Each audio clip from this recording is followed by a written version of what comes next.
Hey there, in this video I'm going to talk a little bit about Alpine.js as well as go through a small to-do list project just so that you can get up and running with it as quickly as possible. Alpine.js is, as they say over here, a new lightweight JavaScript framework.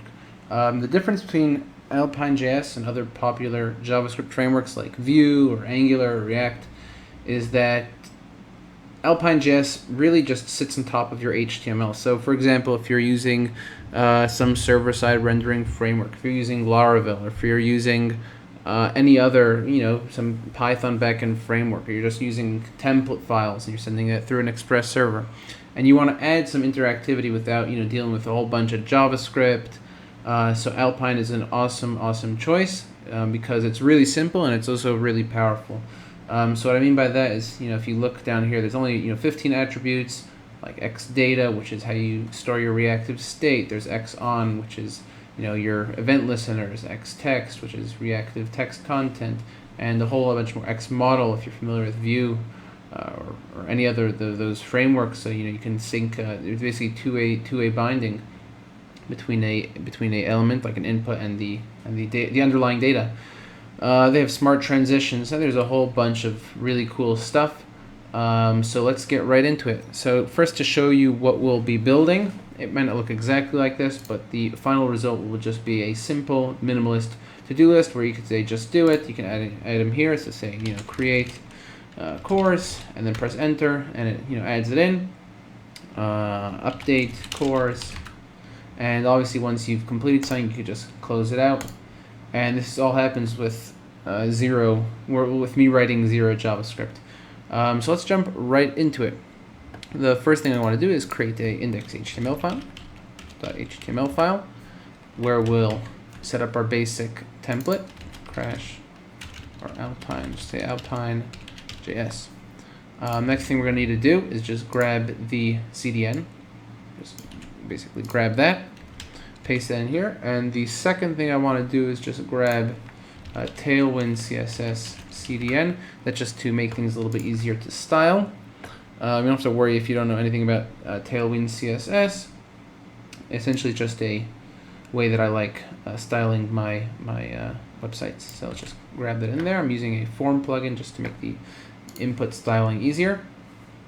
And let's stick that in here. So let's just put that right over here. Alright, so we're going to need to wrap it with a script. Source equals that. And close that up. Awesome. And the final thing I'm going to do over here is just add in a tailwind.config.js file. And that's just so that the VS Code IntelliSense plugin picks up that I'm actually using Tailwind. Quick note on the extensions that I'm using. So if we look at the ones that I've installed, I have the Alpine.js IntelliSense, which is the autocomplete, the syntax highlighting for Alpine.js, since it's it does live as HTML attributes. So we want to get better syntax highlighting, and then Tailwind CSS IntelliSense, which is just autocomplete for the Tailwind CSS classes.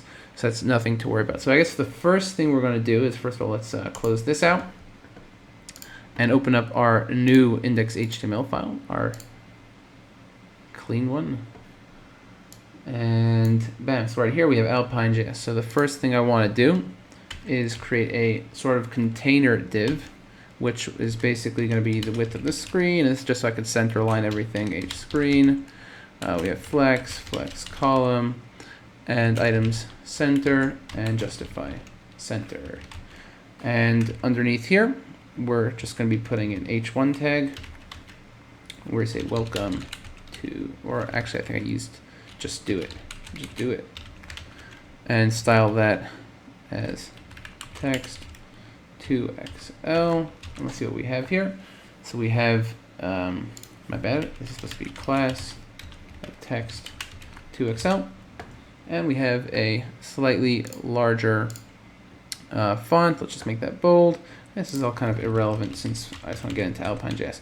So the first thing to know about Alpine.js is the data attribute, and this is how you declare reactive state. So let's actually wrap all this in a div that has the xData attribute, xData, and let's think about what we're going to need here. So I guess the first thing we're going to need are the actual items in the list. So let's call this items, which is just going to be an empty array. And let's just leave it at that for now. Awesome. The next thing we want to do is create the input, which will allow us to add the actual to-do items. And let's actually just give that a bit of styling. Let's just say class is equal to form input. Just get something basic. It doesn't look that great, but it'll do. Let's add a placeholder of enter item here. Awesome. So now the next thing we really want to do is when I type in here item, I want to be able to press enter and have it added to the list. So the next thing to notice, actually just to take a step back for a second, let's just take a look at the X data again. So we can see that the actual syntax for X data, I'm just moving this inside, is the actual syntax for X data is pretty simple. Just X data and the object which contains the state. Now, something to note is that X data is scoped, which means that the only elements that have access to this information, the items, are the elements that are inside it. So for example, a div out here will not have access to the X data. All right. So we have X data. Something I want to emphasize a little bit more just before we get to setting everything up is the way you can then render text is by doing X text. And essentially you can put in the text here, which will refer to a data attribute. So let's just say I wanted to have the header something dynamic. So for now it's it's just do it. And I can actually just do header over here, get rid of this.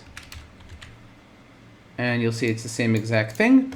And obviously I can add another exclamation mark. And this just makes it a bit more dynamic, just to emphasize how you would render text.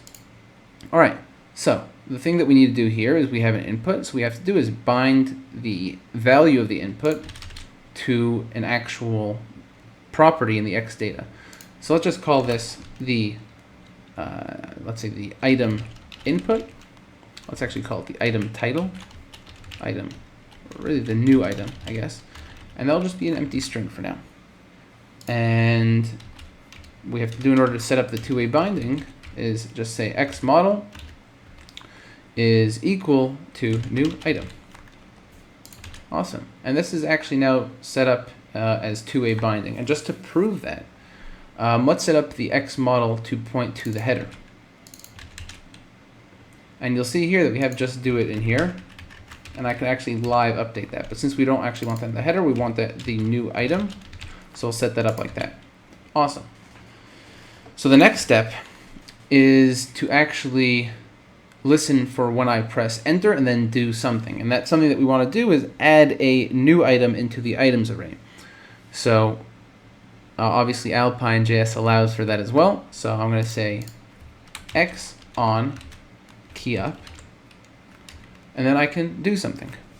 Right? The issue with this is I don't actually want to do something on every key up. I only want to do something when the user presses enter. So they have modifiers, which is essentially a way to hook on to the next step, meaning you have key up and then the enter key. If we refer to the documentation for a second, you'll see that the X on, so it has a ton of modifiers. So we have X on click.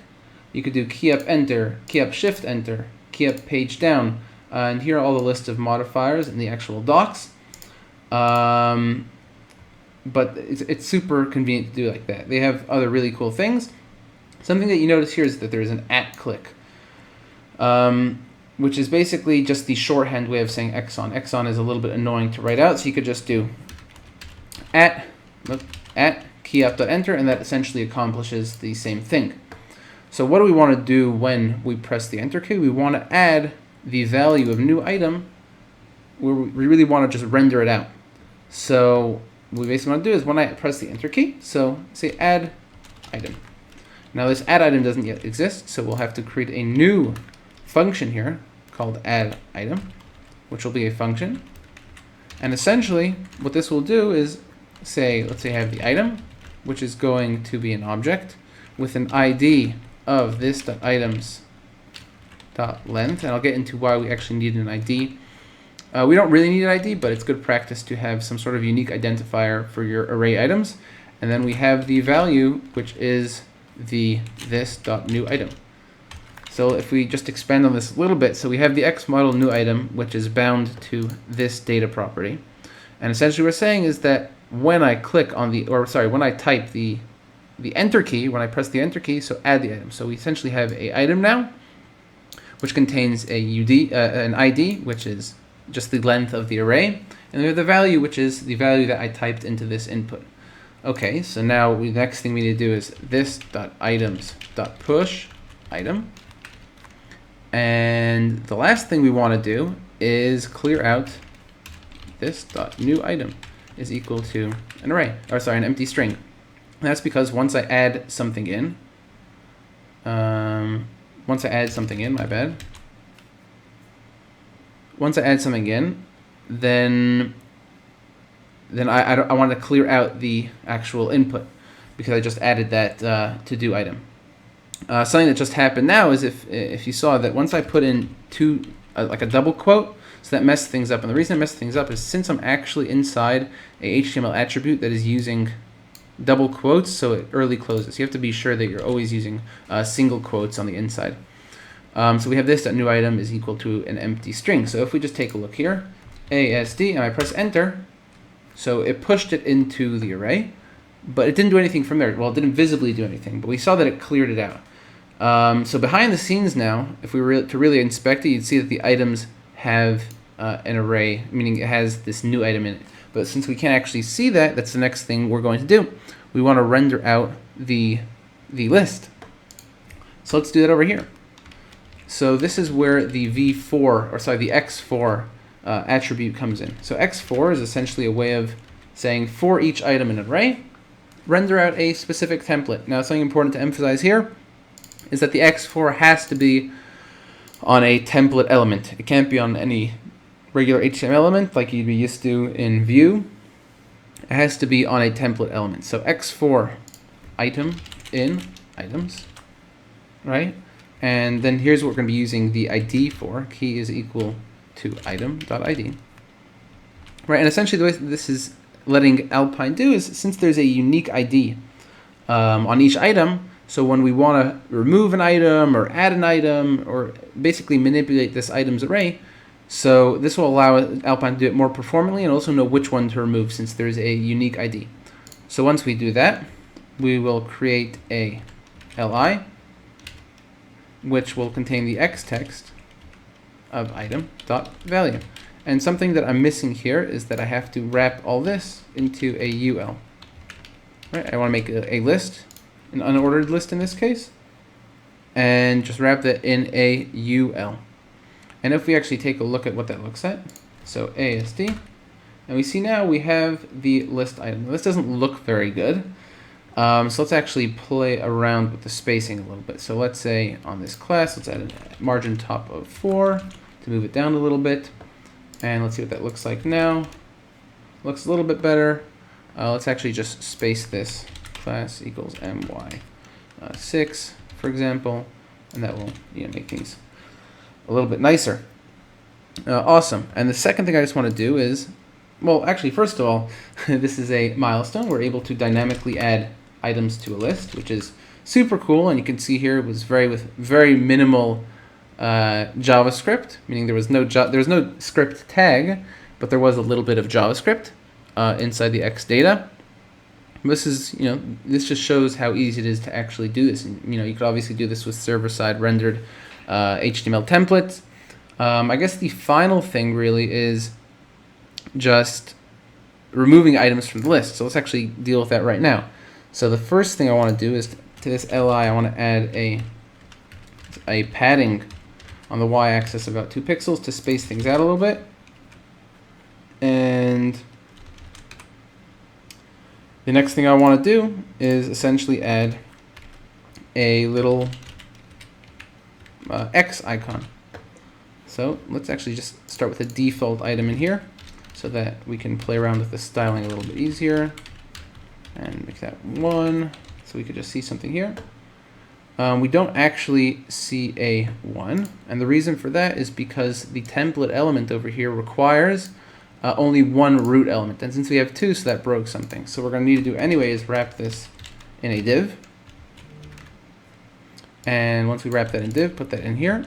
So you'll see that it now shows up. The issue is obviously the plus is on the next line. And we also want it to look like a X button. So we'll deal with that right now. So let's say this is going to be a flex container. We want to actually make this a bit wider. So let's actually make this width of, let's say, 64. Awesome. And now that that is a bit wider, we're going to say is we have a flex over here, justify content, justify between. That's a bit wide, so let's actually reduce that in a second. We want to items center to center the items. And let's make everything bold here, font bold, or semi-bold, I guess. Let's actually make this a little bit longer. This is a to-do item.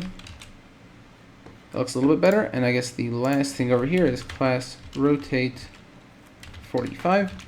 So it actually looks like an S and an X. This is a cool little trick as opposed to using the letter X, which isn't symmetrical, so you can use a plus and then rotate it. And let's make this text LG, make it a bit bigger. Okay, let's make that text XL. Let's make the text 2XL. Why not? Let's make it nice and big. And the cursor of pointer. So when I hover over it, it turns into a pointer. Awesome. So that looks pretty good. And the final thing that we need to do is when I click on this X button, at click, so we want to remove the item. And we can pass through the item.id in order to know which item we're removing. And we just have to add that function up here, remove item, and we have the ID. And all we have to do now is say this.items is equal to this.items.filter item. And then we say where item.id does not equal ID. And that way we automatically re-render it. If I close that out, you'll see it disappears. And let's just add a few. So let's just say this is 1, this is 2, this is 3. And let's get rid of the second one. Awesome, that worked. The first one, that worked. And the third one, that worked. That's essentially it for this part. In a future video, I'll probably go maybe more in depth into each one of the attributes. I mean, there are some really cool ones that we didn't get over, like X transition, which allows you to add smart transitions and conditionally showing or hiding items. In fact, let's just get actually into that. Let's conditionally hide an empty state. So for example, we see here that we have no items. So I want to show something. There are no items here yet. So what we're going to do is over here, we're going to add a little div that will say X show. And we're only going to show this if items.length is equal to 0. And this will say no items. And let's get rid of this. And we have here no items. So let's actually just change that to, let's say, a text red 500. And we have no items. And the second I add an item, AST, so you'll see that disappears. And this X show is basically just a way of conditionally showing or hiding an element. So that's super cool. Yeah, and like I said, in a future video, I'll get more into each of the individual attributes and what they can be used for. But that's it for this video. Thank you so much for watching, and if you enjoyed it, like, subscribe to the video, because I got a ton more content planned coming for the future. All right, have a good one.